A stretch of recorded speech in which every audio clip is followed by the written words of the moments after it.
Eu não poderia deixar de registrar a belíssima sessão solene que realizamos até há pouco, iniciando às 11 horas da manhã, em homenagem aos 50 anos da Zona Franca de Manaus. Obrigado.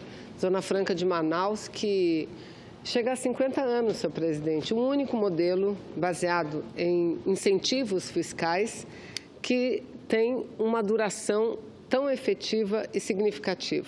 E certamente não foi pelos seus erros, não foi pelos problemas apresentados. Ela se mantém até hoje porque, de fato, tem sido uma política e um modelo exitoso, não só para o Amazonas, para a nossa Amazônia, Vossa Excelência, que aqui também representa o estado de Roraima, mas para o Brasil inteiro, porque conforme prevê a Constituição Federal, é possível, sim, o estabelecimento de incentivos fiscais no país, contanto que esses incentivos fiscais estejam voltados para projetos de desenvolvimento regional.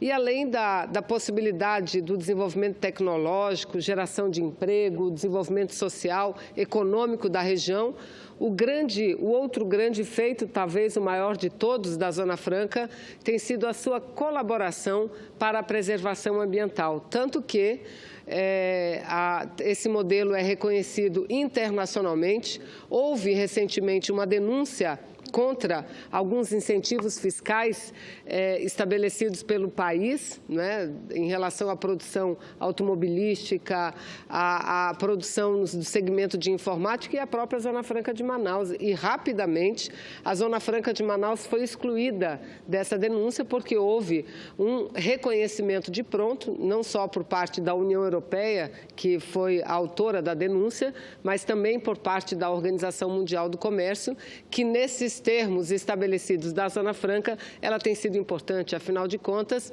não é à toa e nem por acaso que o Amazonas é o estado que tem a maior preservação ambiental hoje de toda a região.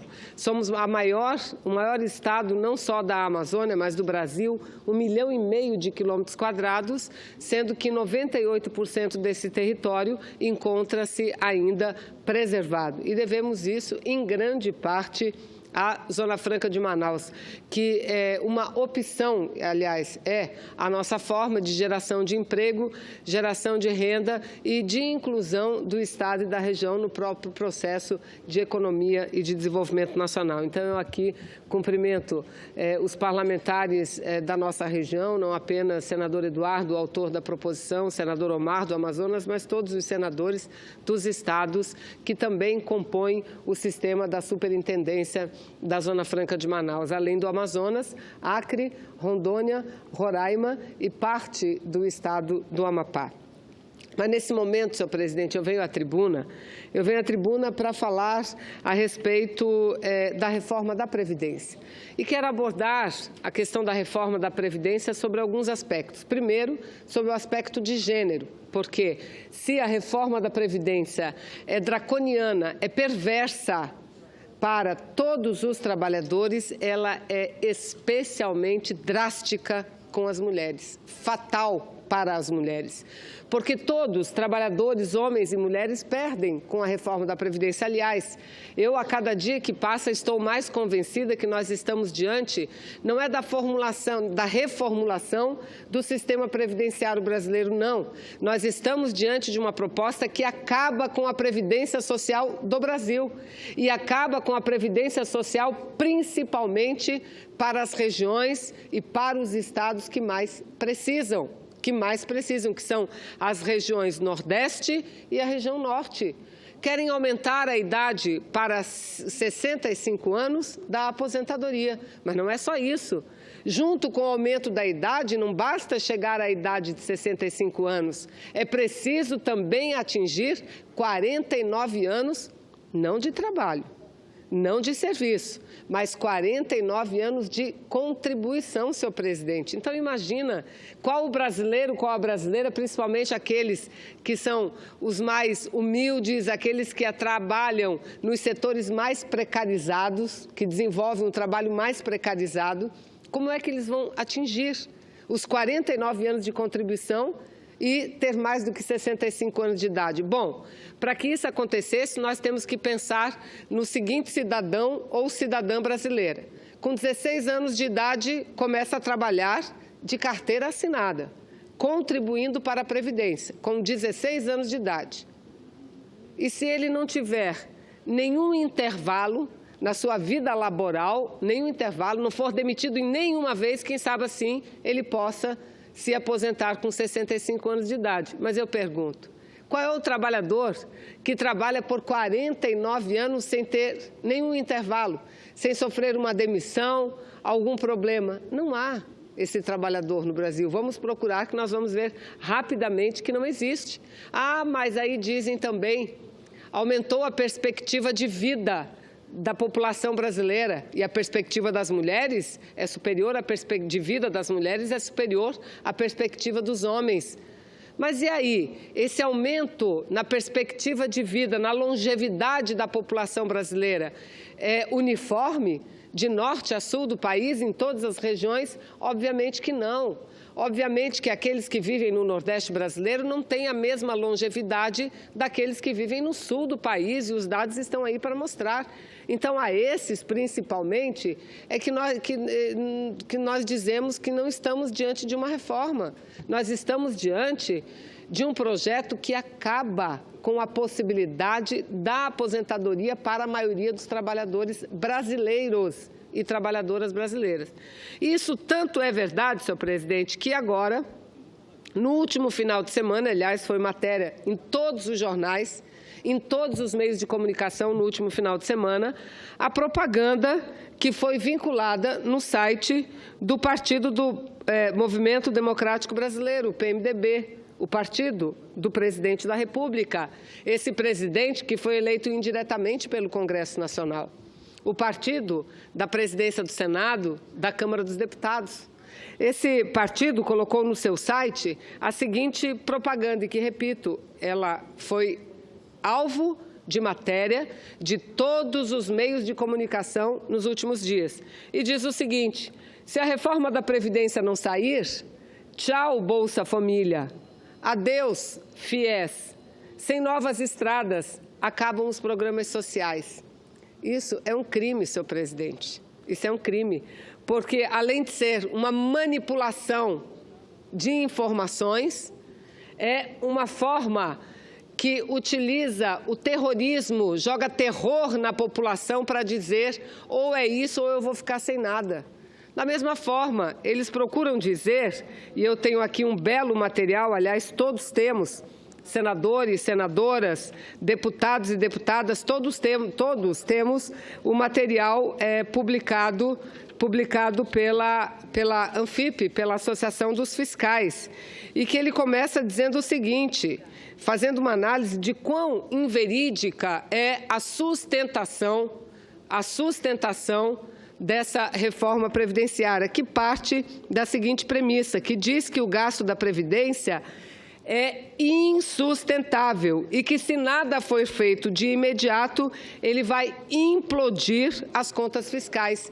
Isto não é verdade, senhor presidente, não é uma premissa correta. Não é justo tratar a população brasileira, senadora Gleisi, dessa forma, porque trata baseado em premissas não só equivocadas, mas premissas falsas, premissas manipuladas.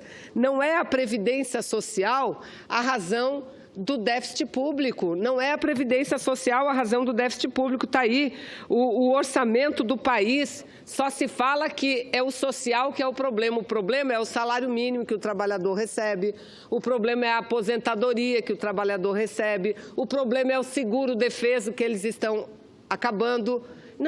Não são esses os problemas das finanças públicas. Os problemas problemas fiscais do Brasil, eles estão exatamente na questão financeira. Está aqui os números, e números ninguém manipula os números. Em 2015, qual foi o gasto com a Seguridade Social? O gasto com a Seguridade Social chegou a 486 bilhões de reais. Mas Vossas Excelências sabem qual foi o gasto com o pagamento de juros da dívida? Aliás, juros esses cujo percentual é manipulado pelo próprio governo, que há anos tem insistido em manter uma taxa elevada de juros. Aliás, tiraram muito o apoio da presidenta Dilma quando ela começou a baixar drasticamente as taxas de juros, trabalhando para um novo salto desenvolvimentista do nosso país. Foi a partir daí que ela passou a perder o apoio não só parlamentar, mas o apoio dos setores financeiros das elites nacionais e internacionais, as financeiras, que é quem de fato manda na política não só do Brasil, mas do mundo inteiro. Então, se foram investidos 486 bilhões na Previdência, foram pagos em 2015 só para juros da dívida, 502 bilhões. 502 bilhões. Há uma estimativa de que são sonegados anualmente, e isso não é um número aleatório, não. Isso é um número aceito tecnicamente por todos os segmentos, inclusive pelo segmento público, que há uma sonegação anual que alcança em torno de mais de 450 bilhões de reais. Bilhões de reais. Bilhões, eu repito, de reais. As desonerações alcançaram a cifra de 280 bilhões de reais também, senhor presidente, grande parte delas cujos recursos deveriam estar vinculados diretamente na Previdência Social. Então, não é verdade que ou reforma a Previdência ou o modelo vai implodir ou o trabalhador vai ficar sem receber as futuras gerações, sem receber a própria aposentadoria. Isso é a maior mentira, é a maior falácia de que nós já ouvimos, senhor presidente. E os números estão aqui. O que nós queremos fazer é debater os números. E aí, vejam bem, entram com essa propaganda, o PMDB entra com essa propaganda. E por quê? Publicou essa propaganda, eles mesmos avaliam, que é para reverter o predomínio, repare, senadora Gleisi, para reverter o predomínio da narrativa da oposição nas redes sociais. Não existe narrativa aqui. A narrativa, no caso, ela não pode ser inventada. A narrativa, ela tem que corresponder aos fatos. Ela tem que corresponder aos números. Nós não estamos diante de uma ciência social. Nós estamos diante de uma ciência exata. Nós estamos diante de números. Eles estão dizendo que precisa acabar com a aposentadoria do trabalhador porque ela é superior ao que o governo arrecada. Não é verdade. Não é verdade. Então, esta narrativa, tal qual foi a narrativa do golpe, veja, eles ganharam, mudaram o presidente, tiraram uma mulher e colocaram um homem, mas eles não venceram a tal da narrativa. Por quê? Porque também o Brasil e o mundo inteiro sabe que aquilo não foi um impeachment, foi um golpe, que não havia crime de responsabilidade. Eles inventaram esses tais crimes de responsabilidade, que nunca foram crimes, para tirar uma presidência e dar um caráter de legalidade ao golpe que eles deram. Da mesma forma agora, e aqui eu faço um desafio ao PMDB, se a reforma da Previdência é tão boa, é tão necessária, convençam a população com números, não fazendo esse terrorismo, que ou reforma a Previdência ou tchau Bolsa Família. Eles têm razão, tchau Bolsa Família, sabe por quê? Eles vão acabar com a Bolsa Família. Eles vão acabar com a Bolsa Família, eles vão acabar com o FIES, eles é que vão acabar com tudo isso. Aliás, na reforma da Previdência, eles estão querendo transformar os pensionistas, as pensionistas, que é um direito previdenciário, quando um cônjuge morre e o outro continuar recebendo, vão querer transformar esses, sim, em bolsistas. E por quê? Esses que contribuíram a vida inteira em bolsistas de como? Primeiro, porque quando marido e mulher contribuem, morre um dos dois, qual é a opção que a reforma dá, que a nova lei dará a eles? Escolha, ou a aposentadoria que você que está vivo recebe, ou a pensão que a esposa ou o marido recebia e agora está te deixando. Só que essa pensão também estará desvinculada do salário mínimo. Desvinculada do salário, então vai ser uma bolsa. É isso que eles querem fazer, acabar. Então é um desafio que a gente faz. Coloquem números, não coloquem palavras de ordens mentirosas, desrespeitosas, porque isso é um desrespeito contra a população. Coloquem os números e provem que a Previdência Social brasileira, a Seguridade, de onde a Previdência é parte, é deficitária. Tudo bem se for deficitária, não tenho dúvida, todos nós que compomos os partidos que fazem oposição a esse governo aprovaremos, apoiaremos, mas ela não é deficitária, não é essa a reforma que o Brasil precisa. Conceda a parte à senadora Gleisi. Obrigada, senadora Vanessa. Estava aqui prestando atenção ao vosso pronunciamento e concordo integralmente com ele. Apenas para colaborar com essa discussão, com esse debate, inclusive de quem nos assiste pela TV Senado, pelas redes sociais, já está mais do que demonstrado que o orçamento da Seguridade Social é um orçamento superavitário. A partir de 2007, as receitas da Seguridade cresceram mais do que as suas despesas. Apenas em 2015 e 2016 nós tivemos problema com as despesas, 2016 principalmente. Por quê? Porque a economia está no chão, a arrecadação de receitas do governo federal está no chão. Estamos com a economia travada, não cresce, nossa riqueza não cresce, então é natural que você arrecade menos. Eles estão querendo fazer uma reforma estrutural em cima de um problema conjuntural. E o pior disso é que vão fazer em cima dos mais pobres, senhor presidente. É lamentável nós termos uma proposta dessa. É só um governo de quinta categoria, que não conhece o Brasil, não pisa no território brasileiro, não conhece o nosso interior, não conhece as regiões pobres, que pode propor uma adequação, uma alteração dessas na Previdência. Eu e o senador Roberto Requião fizemos agora, durante a semana de Carnaval, várias visitas ao interior do Paraná. Fizemos 2 seminários muito grandes, senadora Vanessa.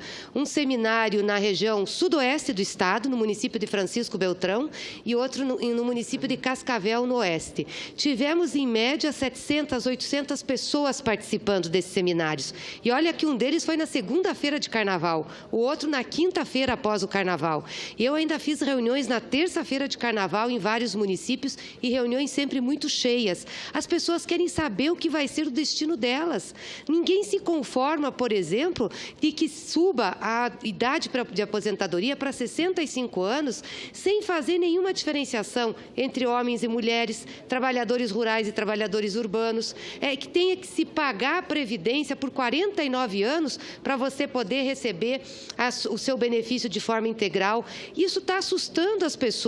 E o governo não está conseguindo explicar de onde é o déficit, até porque entidades que são muito sérias e têm muita responsabilidade com divulgações de dados, como a Andifes, que é a entidade de auditores fiscais, e o DIEESE, tem reiteradamente mostrado, através de trabalhos técnicos, que a Seguridade Social é superavitária e a Previdência faz parte do orçamento da Seguridade. Em 1988, nós colocamos na Constituição brasileira um sistema que abrange a Previdência, a assistência e a saúde, e as despesas e receitas são solidárias entre si, complementares para a proteção do povo brasileiro. Então, não adianta o governo vir com esse papinho de que tem déficit na Previdência. O que tem déficit é na taxa, na conta de juros, sim. Esse dá um déficit grande para o orçamento, mas mexer nas taxas de juros de maneira mais incisiva, embora a nossa inflação já esteja praticamente no centro da meta, isso eles não fazem. Aliás, estão querendo abaixar a meta da inflação para justificar a manutenção de juros altos. Essa batalha da Previdência, nós não vamos deixar o governo ganhar. Essa batalha da Previdência nós vamos enfrentar aqui, e vamos enfrentar com o povo na rua, senadora Vanessa. As pessoas não vão ficar quietas, não. Pelo que eu estou vendo, já tem muita movimentação e, inclusive, a base do governo está muito desconcertada com isso. Estão até falando que não pode ser idade de 65 anos. Mas nós temos que ficar de olho, sabe por quê? Porque eles vêm com esse papo de negociar, então, diminuir a idade, mas nos outros direitos eles não tiram o pé do acelerador. Então, quem vai sofrer são os mais pobres. E para completar aqui e devolver a palavra à Vossa Excelência, é também muito triste ver aquele cartaz do PMDB. O PMDB foi um partido que ajudou a combater a ditadura militar, foi um dos partidos que teve o maior protagonismo na Constituinte de 1988.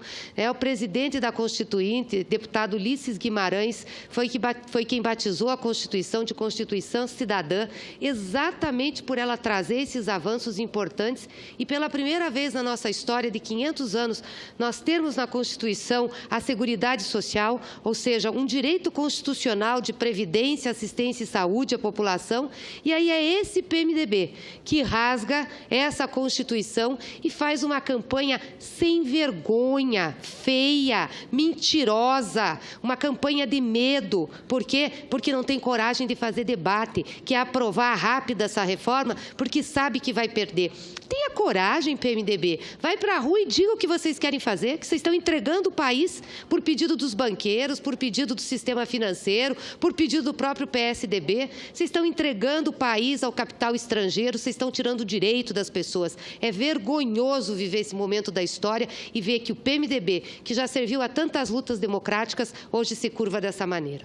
Eu agradeço, senadora Gleisi, a parte de Vossa Excelência que apenas complementa de uma forma muito eficiente o meu pronunciamento. E eu quero retomar aqui, resgatando o que Vossa Excelência disse. Essa reforma não passará. Não passará por uma razão simples, porque para ela passar, eles vão ter que comprovar que há, sim, déficit na Previdência Social. E não adianta eles quererem interpretar a lei como a lei não é.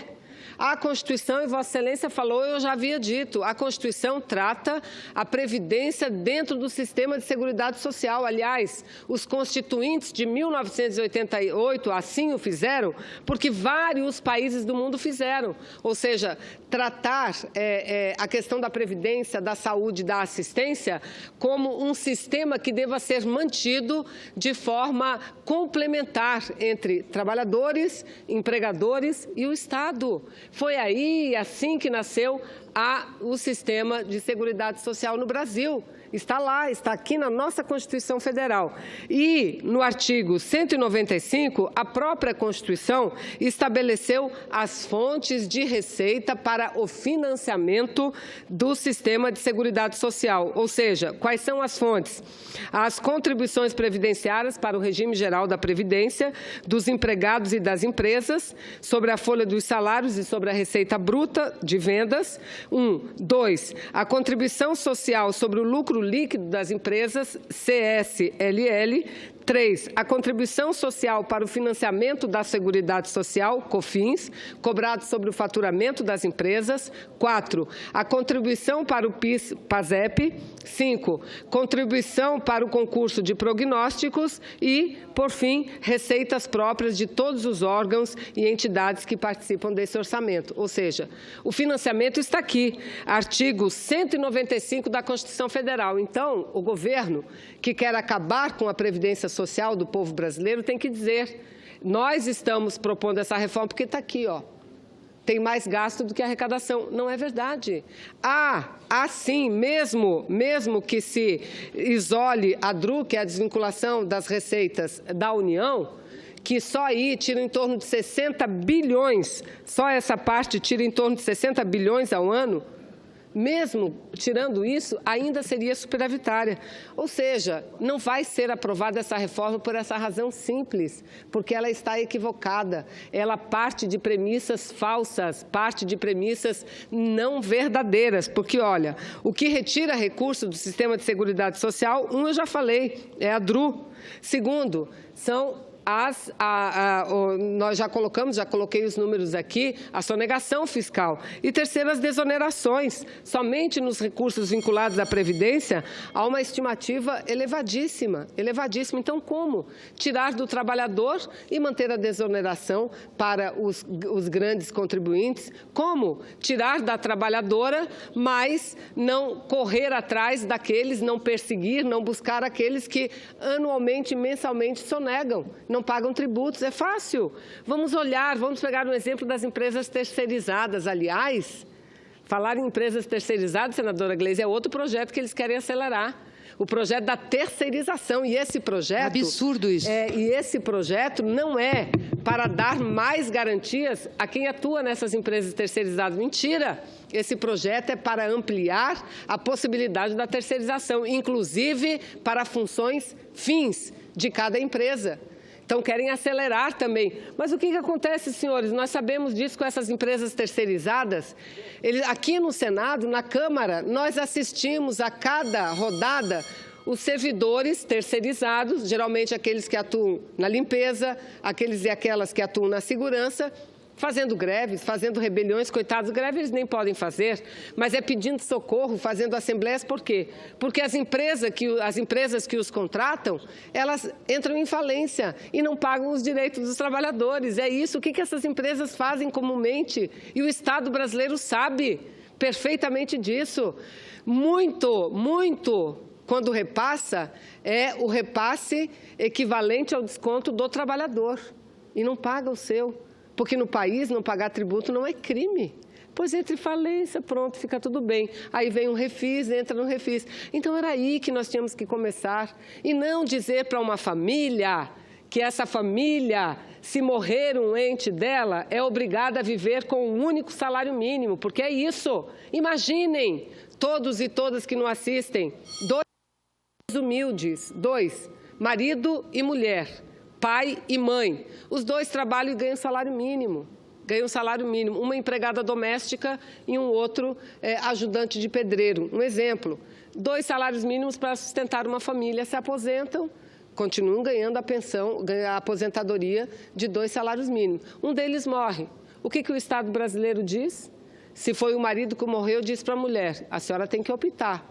Ou fica com a sua aposentadoria ou com a pensão do seu marido falecido. Se foi a mulher que faleceu, vai com o marido e diz, ou o senhor fica com a sua aposentadoria ou com a pensão da sua mulher falecida. Isso é justo? E veja, no Brasil, grande parte das famílias são mantidas por quem? Pelos avós, pelos aposentados, não passam fome, não vivem na miséria. Eu pediria, se possível, meu tempo já está expirando, se Vossa Excelência puder.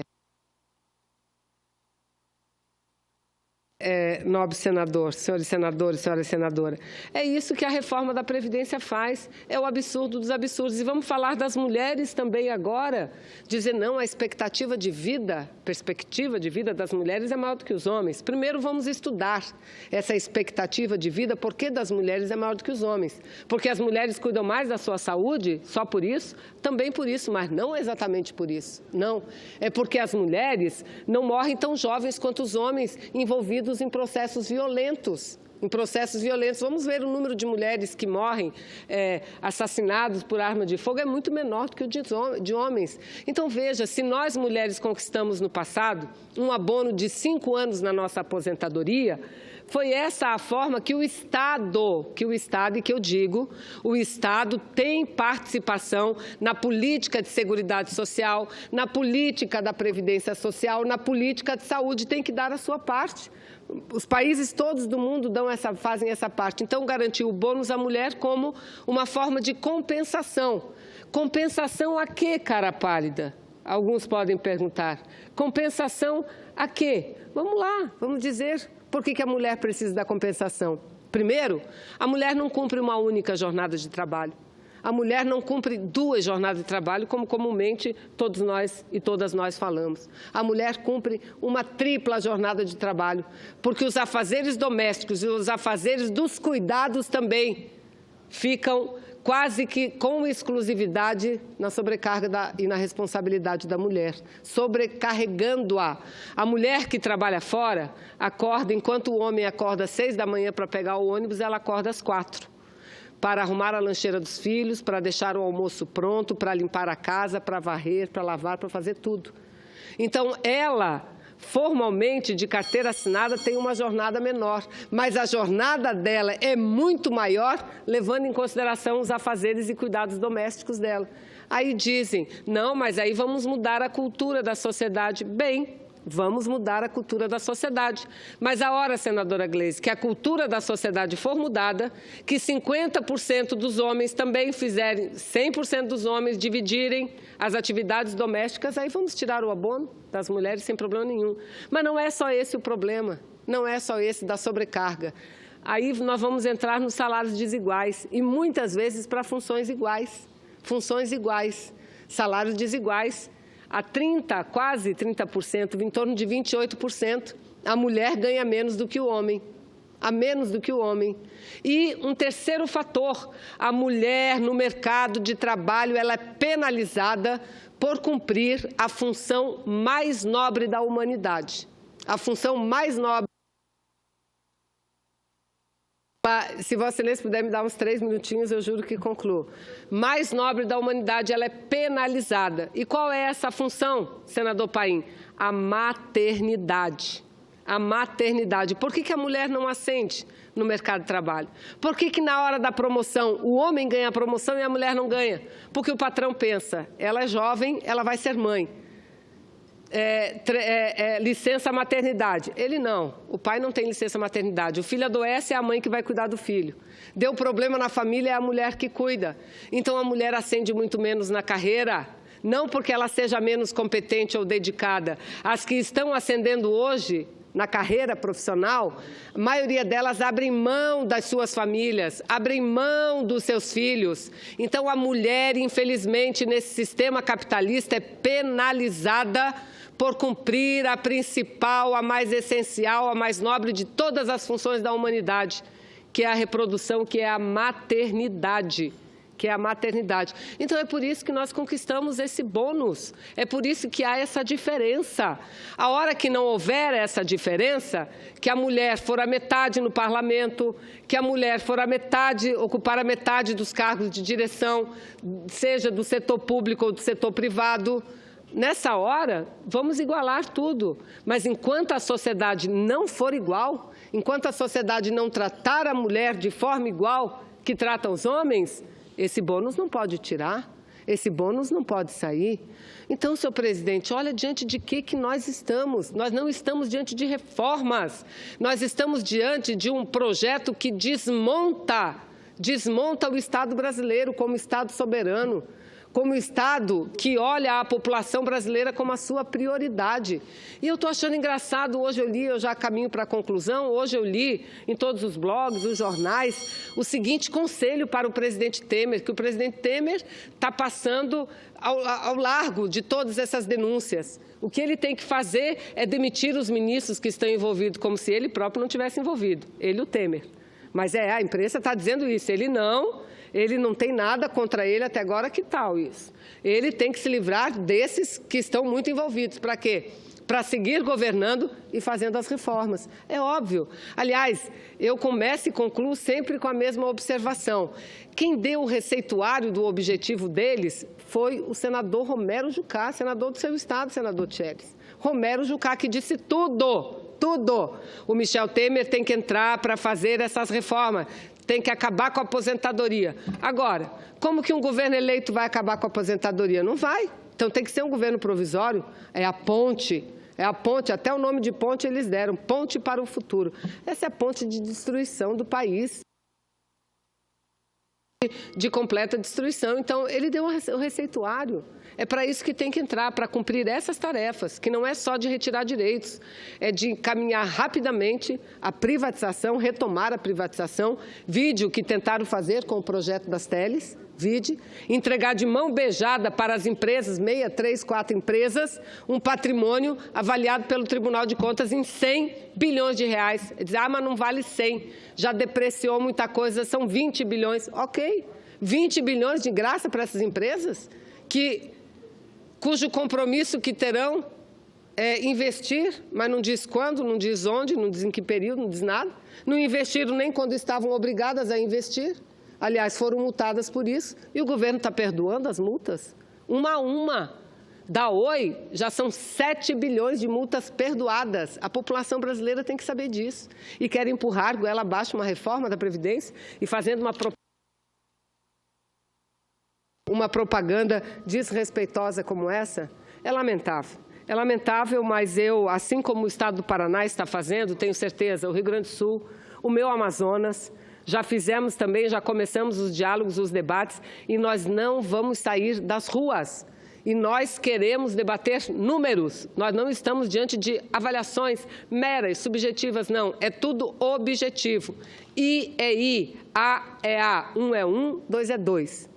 Não há déficit na Previdência e não há, portanto, necessidade de fazer essa reforma absurda, essa reforma esdrúxula, que só tira direito do nosso povo, da nossa gente, e mulheres e homens, os mais humildes de todos. Muito obrigada, senhor presidente.